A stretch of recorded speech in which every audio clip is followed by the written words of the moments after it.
Welcome students. Today we are going to discuss on mathematical modeling of system. In this video session I am going to give the overview of mathematical modeling of system, then block diagram reduction and signal flow graph with tutorial problems.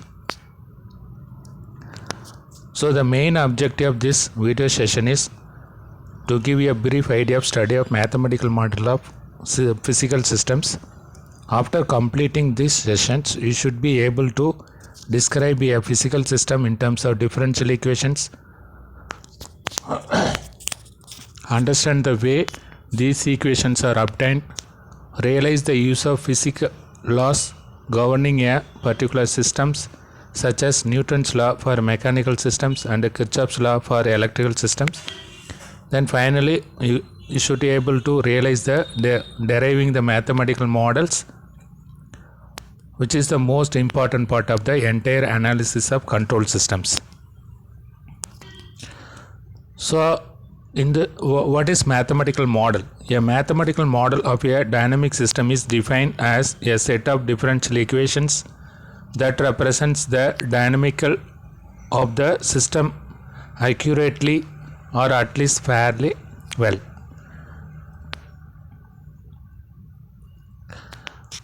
So the commonly used mathematical models are differential equation model, which is used in time domain analysis, then transfer function model for S domain analysis, and a state space model in time domain. So use of these models depends on the applications. For example, to find the transient or steady state response of single input single output linear time invariant system, transfer function model is useful. On the other hand, for optimal control applications, state space model is very useful. So in your syllabus we will be studying the single input and single output linear time invariant systems of transfer function model is mostly used. So we can classify the systems as linear system or nonlinear system, time invariant and time varying systems, single variable and multivariable control systems, then classical representation and state space representations of systems, manual control system or automatic control system, and open loop and closed loop systems. So in the first unit we have discussed about the open loop and control system and single variable time invariant linear systems. So while mathematical model of a system is done, so we will be using the Laplace transform which is mainly used for solving differential equations. Some of the basic functions and its corresponding Laplace transform are given in the table.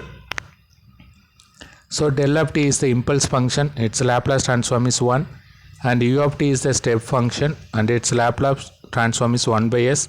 T into u of t is the ramp function and its Laplace transform is 1 by s square. T power n u of t can be transformed into n factorial divided by s power n plus 1.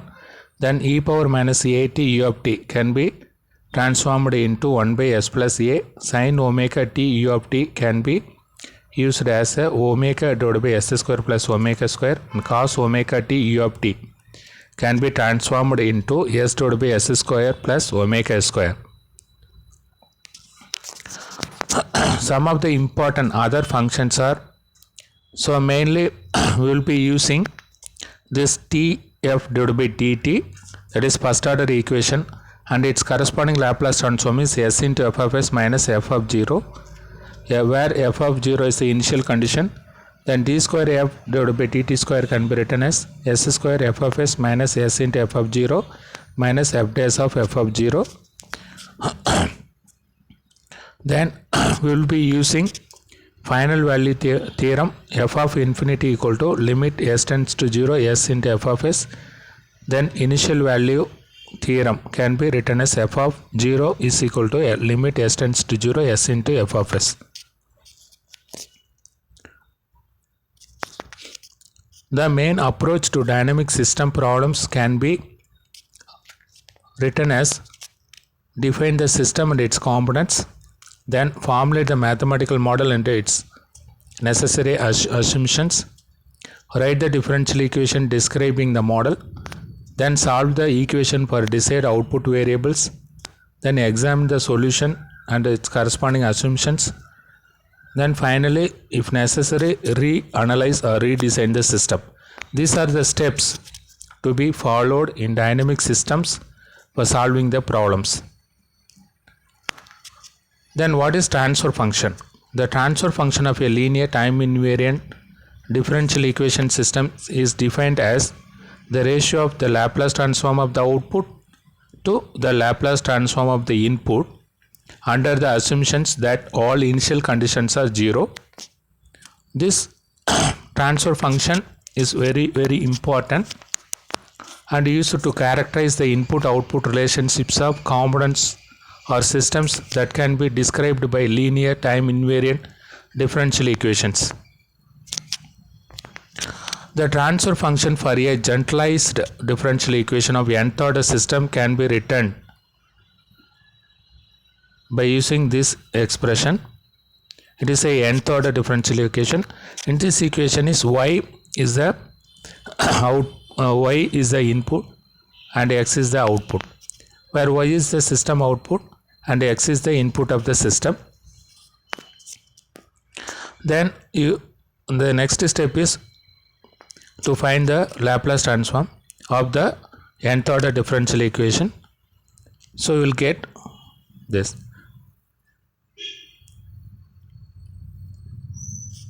Then finally we will be obtaining the Laplace transform as Laplace transform output to Laplace input, that is y of s divided by x of s,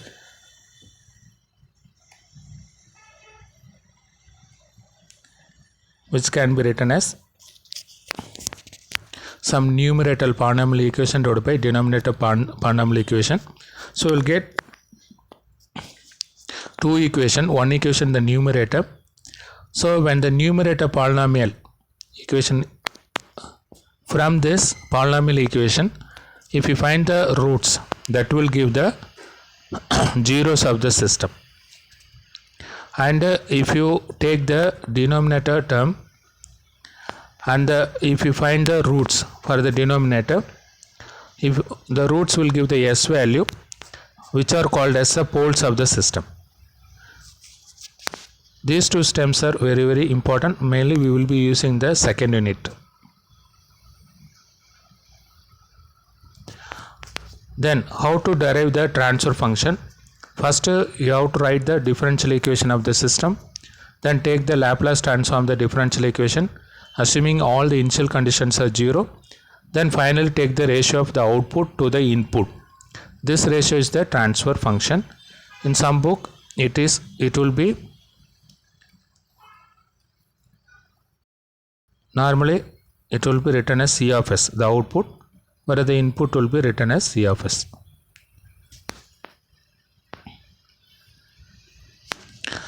Then we will be modeling the physical system. So for a electrical and electronics systems, the basic elements for each system we will define the basic elements, then the corresponding voltage and current equations by applying the basic laws, that is Ohm's and Kirchhoff laws. Then we will be writing the equation in terms of time domain and s domain. So for a electrical system, the basic elements are capacitor, resistor and inductor. So the voltage equations can be written as, for a capacitor V of t is equal to 1 by C integral I of t dt. In current voltage form, this can be written as I of t equal to C dV by dt. In voltage charge form, we can write this equation as V of t equal to Q of t divided by C. So taking Laplace transform for this equation, we can write the voltage equation as 1 by Cs. In admittance form, it will be written as Cs. So wherever voltage first order equation, if you encounter the first order differential equation, you multiply with s. If you encounter any integral, you divide by s. That is, for integrator we have to use 1 by s, for differentiator we have to use s. Then for a resistor element, we can write the voltage equation as v of t equal to r into I of t, and I of t can be written as 1 by r v of t. In charge form, it will be written as v of t equal to r dq by dt. So for the first equation, the impedance can be written as r, and admittance will be reciprocal of r, 1 by r. Then inductor element, the voltage across the inductor can be written as L di by dt, and current voltage form I of t can be written as 1 by L integral v of t dt, and charge form it can be written as v of t equal to L d square t divided by dt square. So the impedance value can be written as L into S, and admittance 1 by Ls.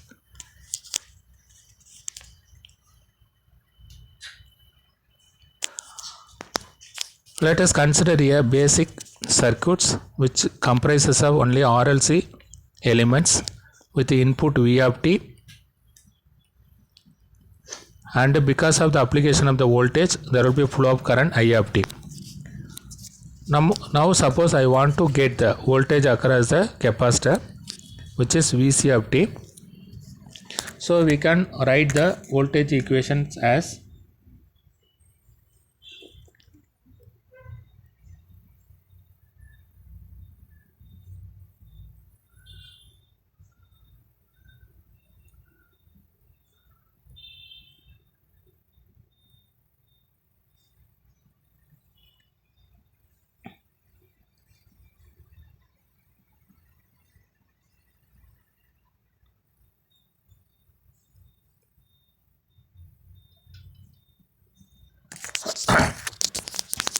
so in this equations, so we have to find out what is Vc of S divided by V of S.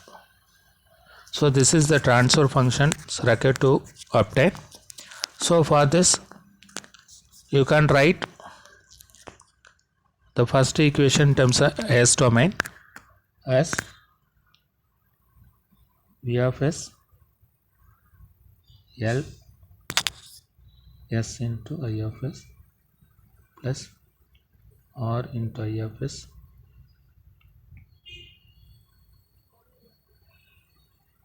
by Cs into I of S.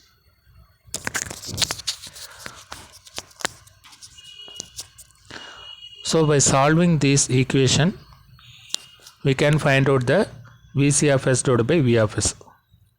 So the input is V of S, the output is Vc of S. So you get 1 by Lc divided by S square plus R by Ls plus 1 by Lc. It is a second order equation.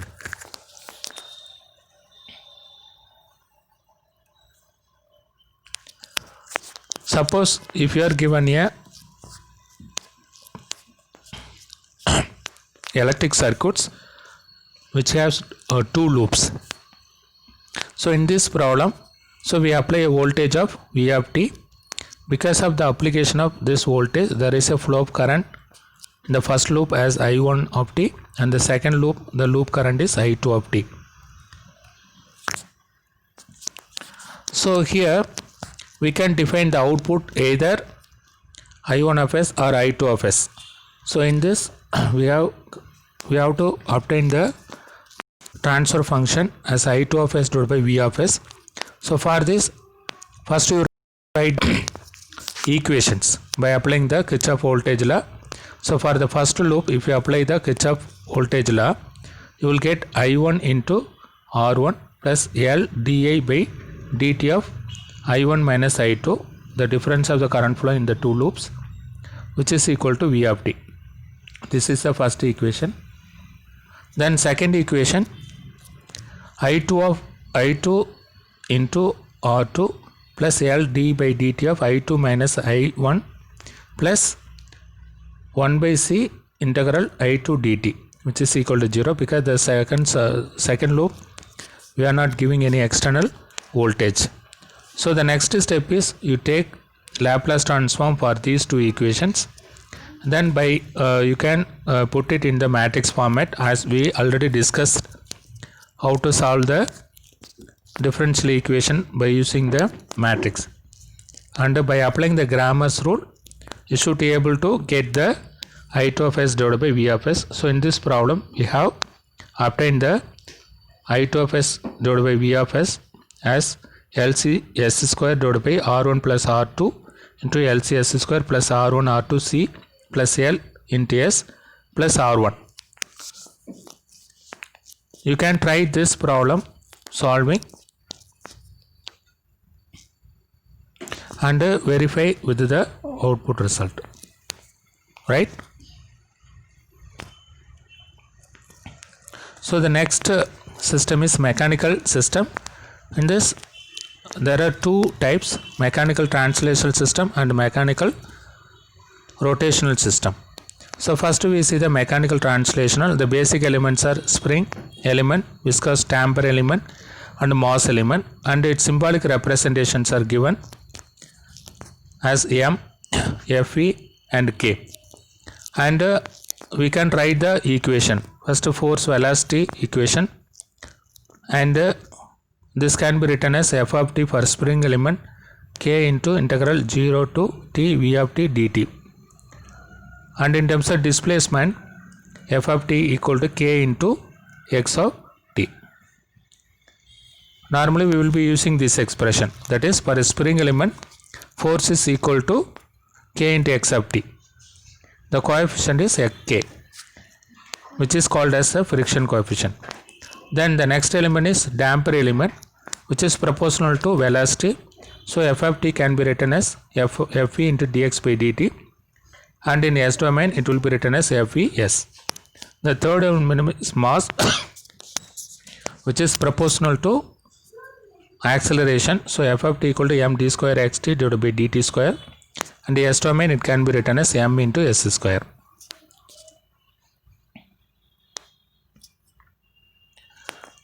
The various element and its corresponding coefficient and variable and its units are given here.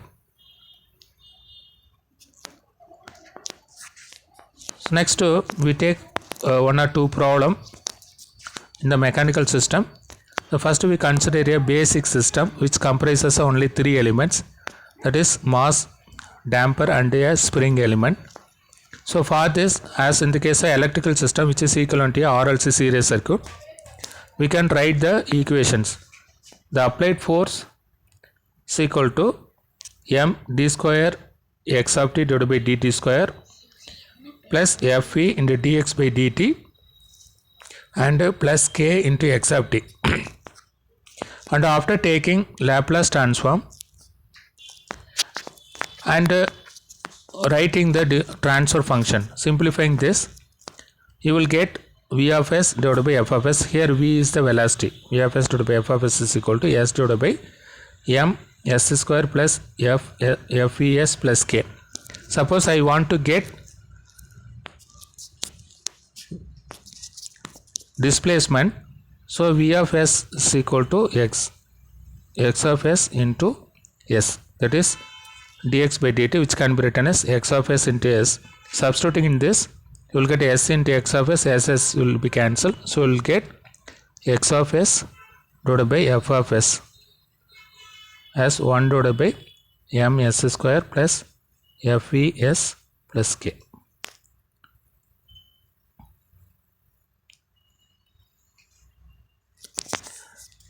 So as in the case of a two loop electrical system, let us consider its equivalent mechanical system, which comprises two mass m1 and m2.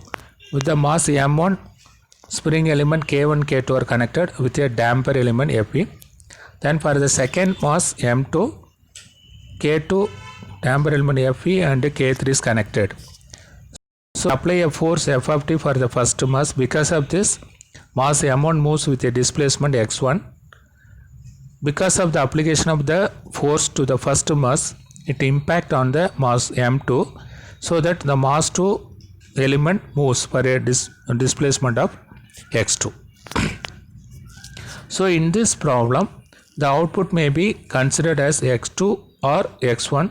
The input is f of t. So we need to find out x2 of s divided by f of s or x1 of s divided by f of s. So for this, first we write the differential equations. So for this, with respect to mass m1, so k2 of x1 minus x2, then you take the, for the second element, k1 x1 of t plus fv d by dt of x1 minus x2 dt plus m1 d square by dt square x1 of t, which is equal to f of t. So that is applied force is equal to sum of the opposition force. The opposition force are due to k1, k2, m1, fv. For the mass m2, k2 of x1 minus x2 of t plus fv d by dt of x1 minus x2 of t, which is equal to k3 x2 of t plus m2 d square by dt square x2 of t. Or this equation can also be written as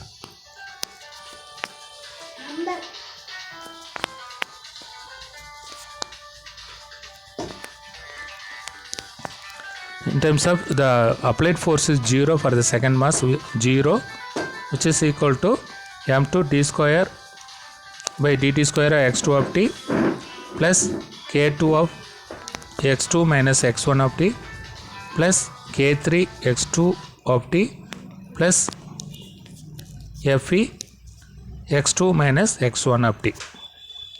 Then by applying the Cramer's rule, you can solve the problem.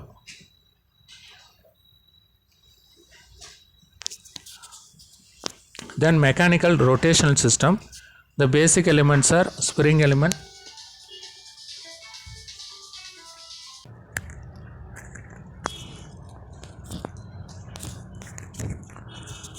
so mechanical rotation system comprises basic elements as spring element, viscous damper element and inertia element, and its corresponding equations are written as, for a mechanical rotation system you will be applying torque. Because of this, there will be angular displacement or angular velocity or angular acceleration takes place.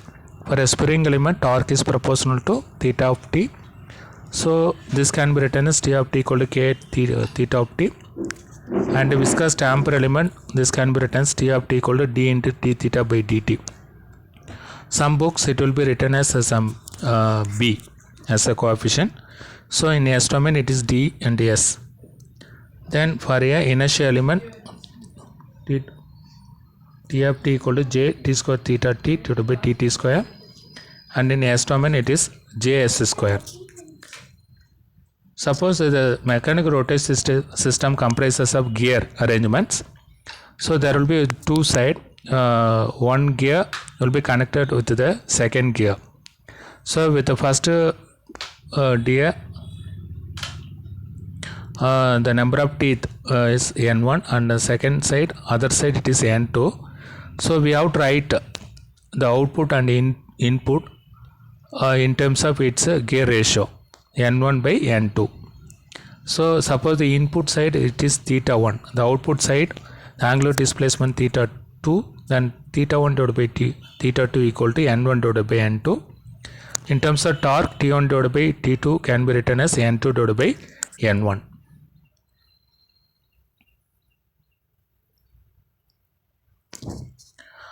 So next, let us consider a electromechanical system. This system comprises electrical as well as mechanical elements. So on the electrical side, there will be a resistive inductive element. On the mechanical side, the moment of inertia will be there. So in such problems, what we have to write? We have to write the equation relevant to electrical and mechanical. After that, we have to finally find out the overall transfer function of the system. So here, let us assume that the input is voltage, the output is angular displacement. This voltage and the angular displacement. theta. So first we are applying a Kirchhoff voltage law for the electric circuits. You will get, so here we have taken this voltage as EA of S. So EA is equal to RA IA plus LA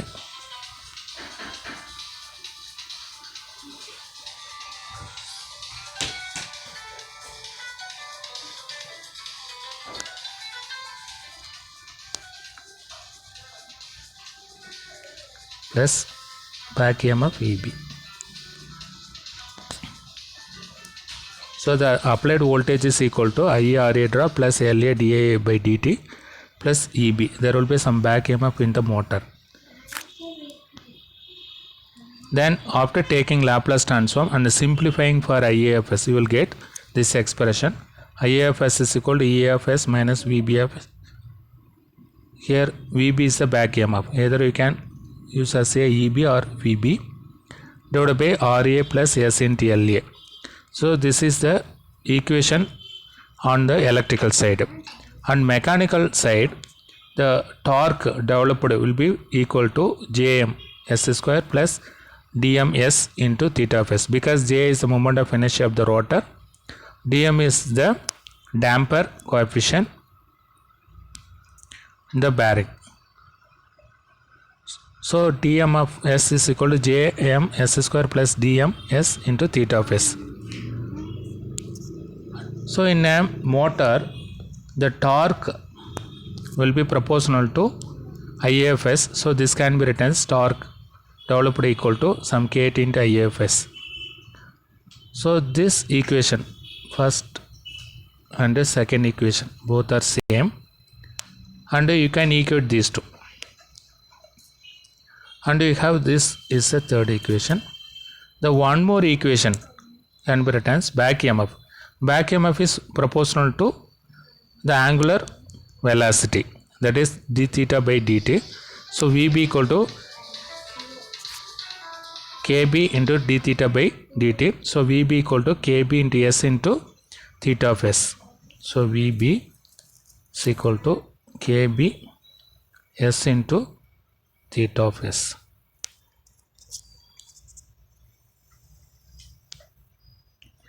So by using all the four equations, so equating this and this, you will get IAFS. Equating the first and second, from this you will get IAFS. Substituting the IAFS in this third equation, finally you will get the theta of S divided by EA of S, that is output divided by input, which is equal to some KT divided by RA Jm divided by S into S plus 1 by Jm of theta m plus KT KB divided by RA.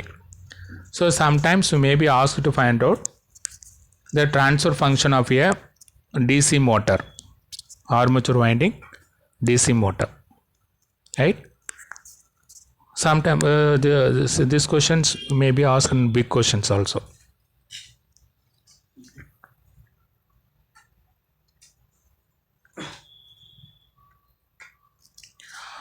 So next we will be discussing on block diagram models. A block diagram of a system is a pictorial representation of the functions performed by each component and of flow of the signals. Such diagram depicts an interrelationship that exists among the various components. So if we have a transfer function, input and output, so we can relate that input and you put the transfer function in a block, then output. In a complex system, there may be a more number of interconnected elements, interconnected subsystems will be there. For each subsystem, we have to find out the transfer function, then you can provide in a block diagram. Next, we will discuss the components of a block diagram.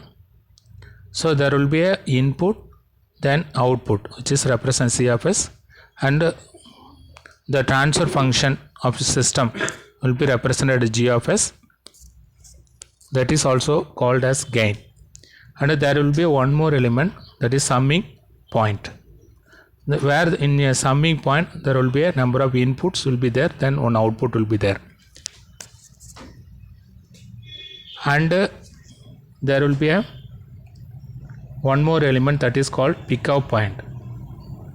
So it is a junction point where the signal enter and leaves.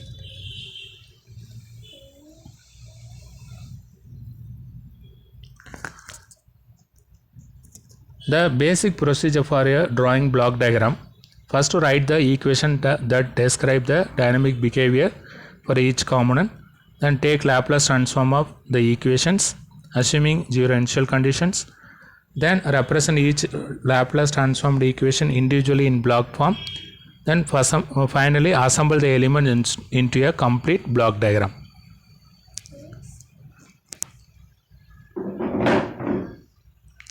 So this is a circuit. This is a simple circuit, RC circuit. First you write the relevant equations for I and voltage for this electrical system in a time domain as well as S domain.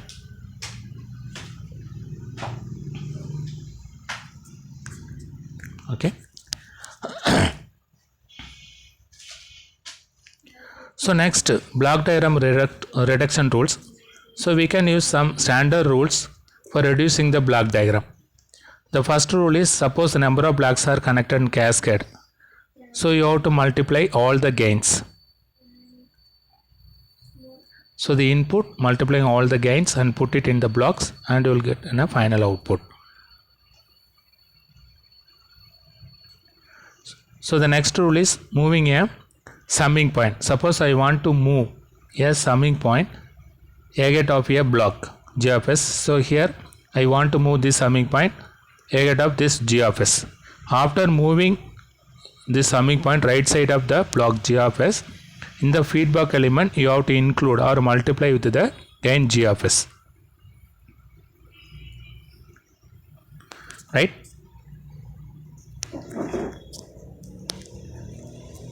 Then moving a summing point before any block.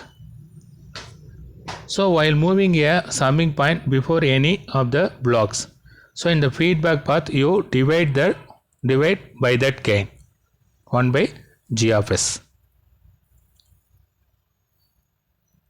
Then third is moving a pickup point. So you can move a pickup point right side of any block. So while moving a pickup point right side of any blocks, you multiply in the feedback path as 1 by G of S.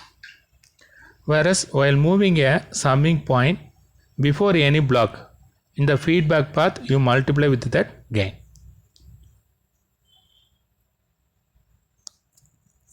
Then suppose in a problem the number of blocks that are connected in parallel. So each block will be receiving same input. In that case you add all the gain values.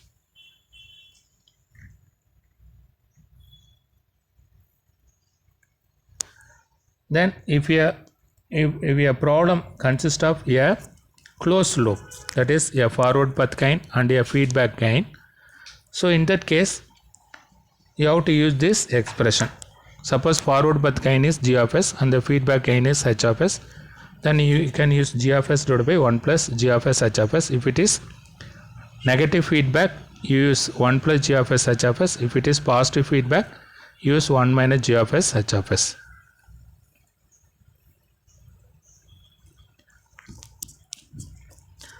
Now let us consider a problem. By using block diagram reduction rules, we have to find the overall transfer function of the system. So for this problem, while reducing the blocks, always we start with the right side of the block diagram. So you see the possibility of moving a summing point, takeoff point, either left or right side of any block, in such a way that you are able to use any of the rules. So in this problem,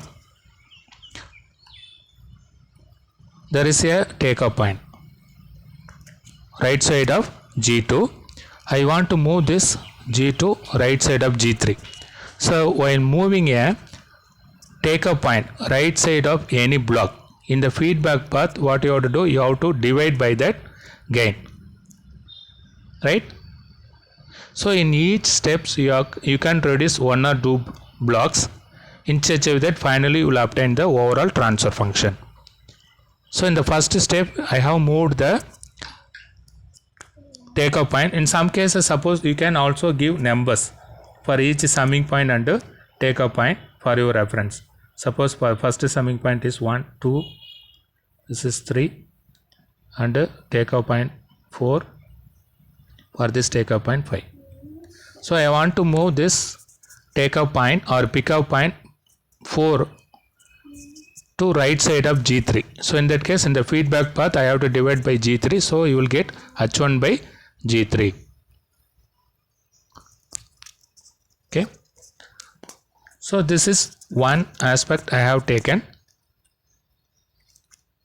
Or you can also move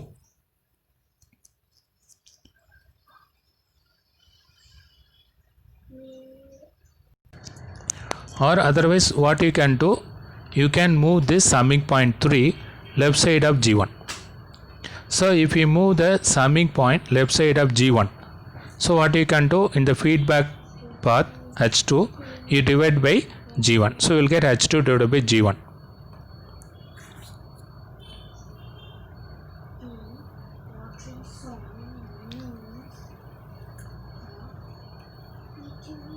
So H2 divided by G1.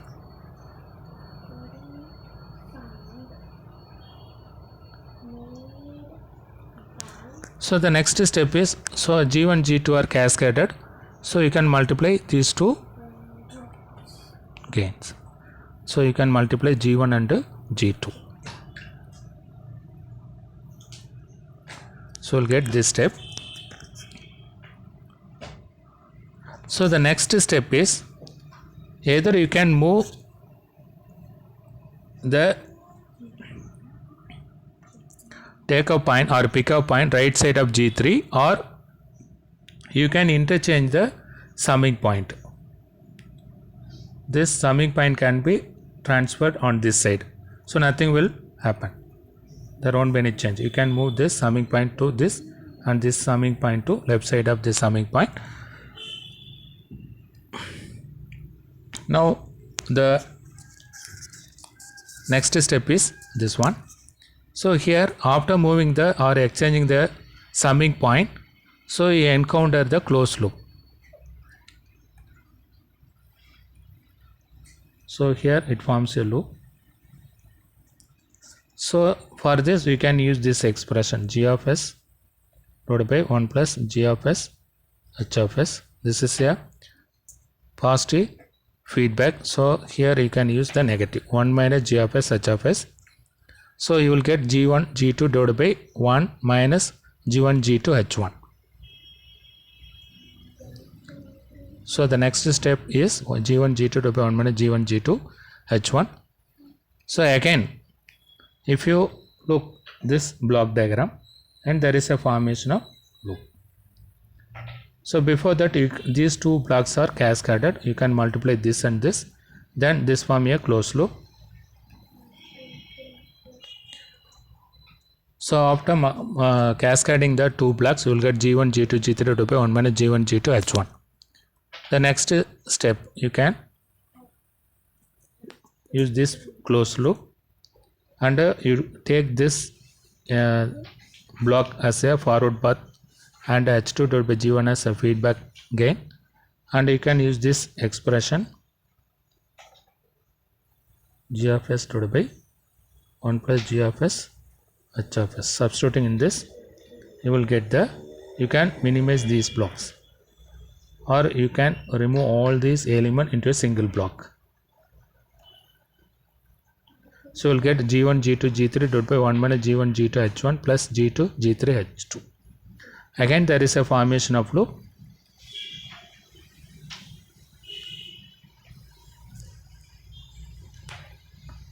Then by applying the expression G of S divided by 1 plus G of S H of S, you will get G1 G2 G3 divided by 1 minus G1 G2 H1 plus G2 G3 H2 plus G1 G2 G3. So in this way you can find the overall transfer function by applying the block diagram reduction rules. So finally I would like to conclude. The numerator of closed loop transfer function g of s divided by r of s is the product of the transfer function of the feed forward path. The denominator of the closed loop transfer function g of s divided by r of s is equal to 1 minus product of transfer functions around each loop. The positive feedback loop yields a negative term in the denominator. These are some of the key points you have to take for final check of the block diagram reduction technique. So next we will discuss on signal flow graph. Some of the terminologies used in signal flow graph. There will be a signal flow. Okay, then there will be number of nodes in a signal flow graph. Then these nodes represent the variables. The first node is the input node. The final node is the output node, are called as zinc. So connecting nodes are called branches. Branch. Then this will be represented as a transmittance or gains of the system, each branch. Then for a signal flow graph, then number of forward path. Forward path means the signal traversing from starting from the source to zinc. There may be a loop also.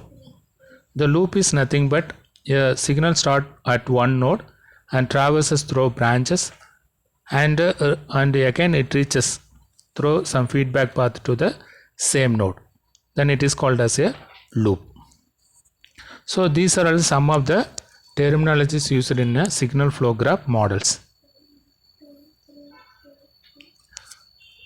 So we can define node, a point represent a signal or variable. Branch, unidirectional line segment joining two nodes. Then path, a branch or a continuous sequence of branches that can be traversed from one node to another node. Then loop, a closed loop path that originates and terminates on the same node. Along the path, no node is met twice.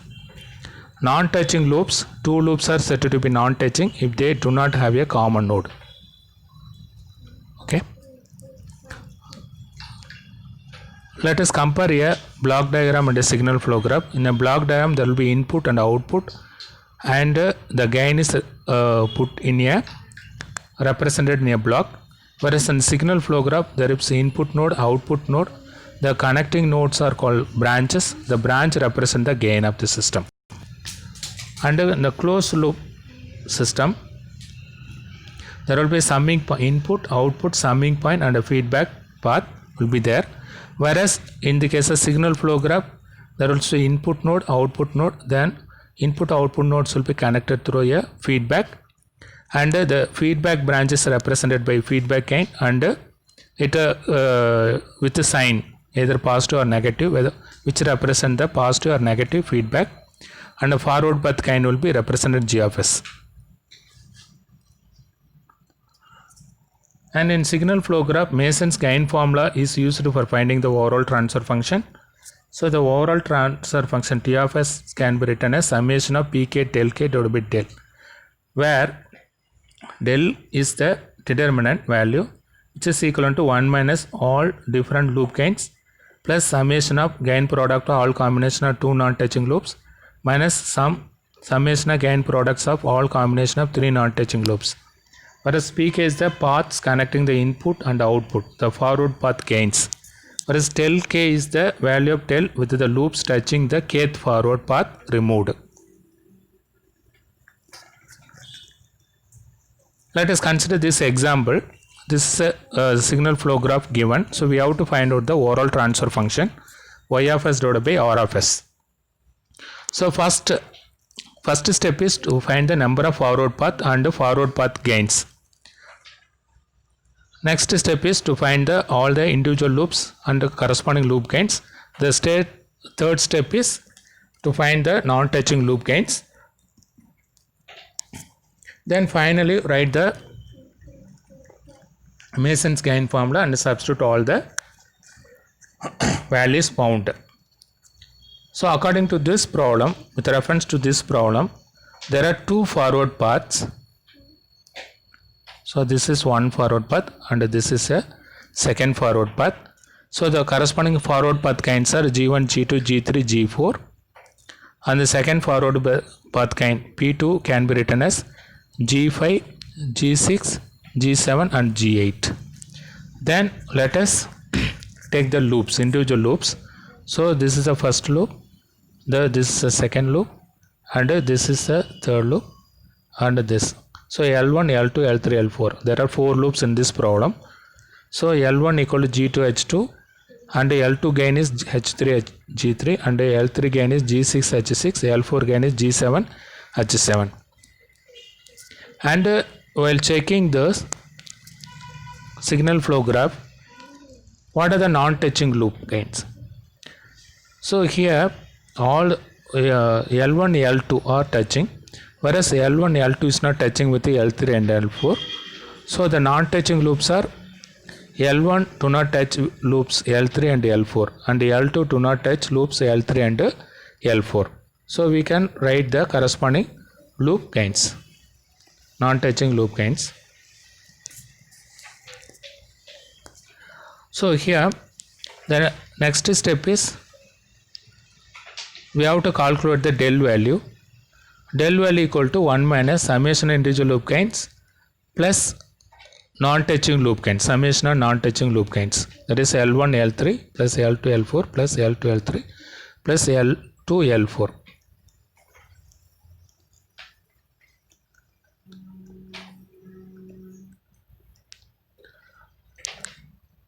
So there are 4 individual loop and corresponding loop gains and 4 non-touching loop gains.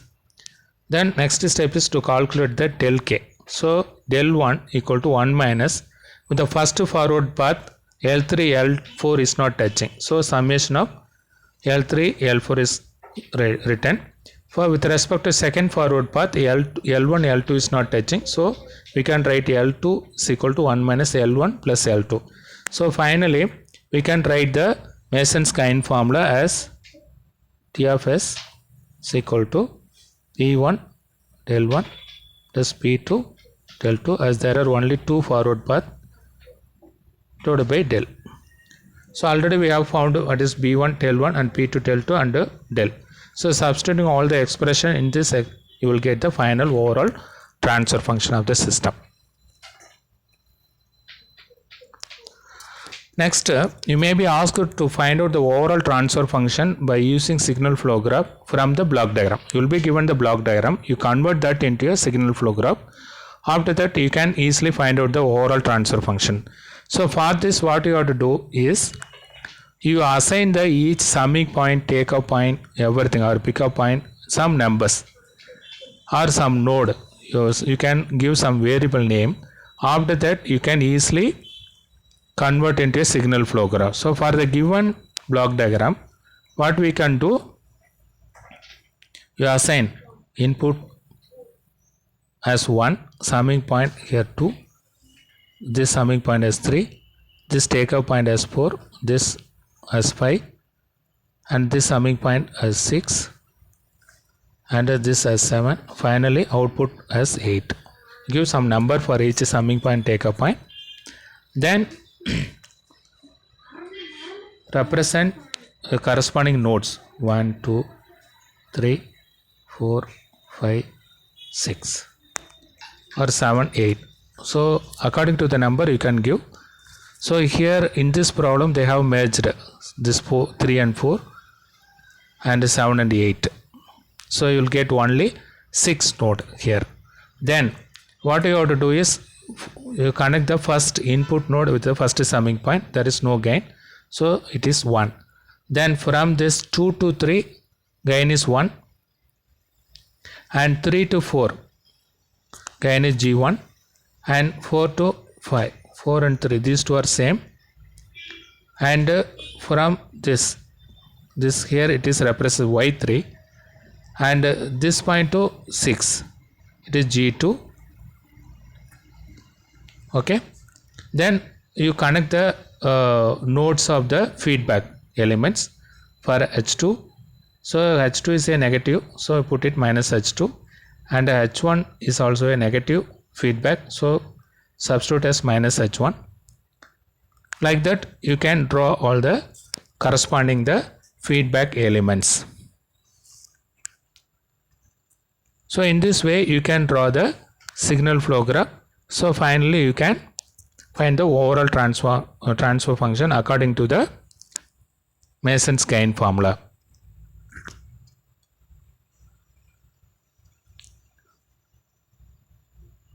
So in this they have missed one forward path G3. Actually this has to be written as, so this is G3. So in this way you can find out the overall transfer function of the system. So thank you for watching this video session. So in this we have covered all the basics and fundamentals of mathematical modeling and mechanical translational electrical systems, and we have defined the basic elements, and we have found the transfer function of the mechanical and electrical systems. Then finally we have discussed about the block diagram and block diagram reduction tools, and we have solved some problem in the block diagram. Then we have discussed about the signal flow graph, and we solved one problem on the signal flow graph. Then finally how to convert that block diagram into signal flow graph, and we have found the overall transfer function of the system. So this video will be very useful and useful. So try to solve the problem the given in this video sessions and get some insight about the mathematical model. Thank you.